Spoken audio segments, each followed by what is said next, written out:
Hi guys, good morning. Eto ngayon, maglilinis tayo ng midges ng mga lalaki. Yung tambayan ng mga lalaki guys. Kasi may bisita na naman kami na napaka-espesyal. Yung pamangkin ni Amo na mapapangasawa niya ay ang aking alaga. So bali magpinsan po sila guys, mag-aasawa.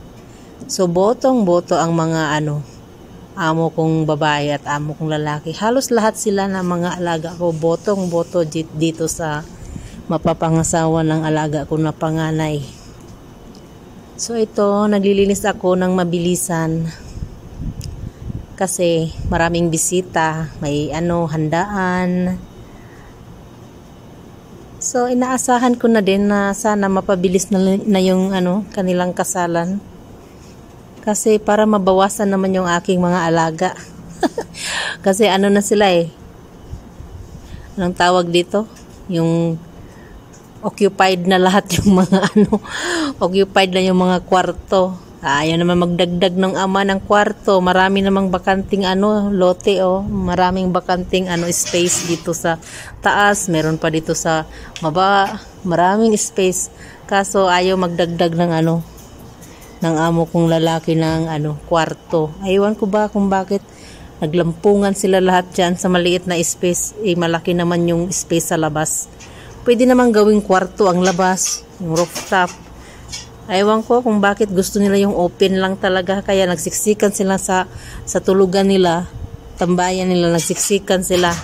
Maliit lang talaga ang space nila. Kapag nandito sila sa loob. Kaya sana mag-asawa na nga ito, asawahin na.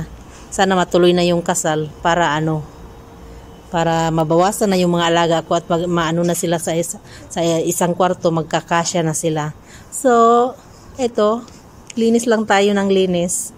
Si mamaya, na naman, magkakatay na naman ng kambing. So, busy na naman tayo mamaya sa kusina.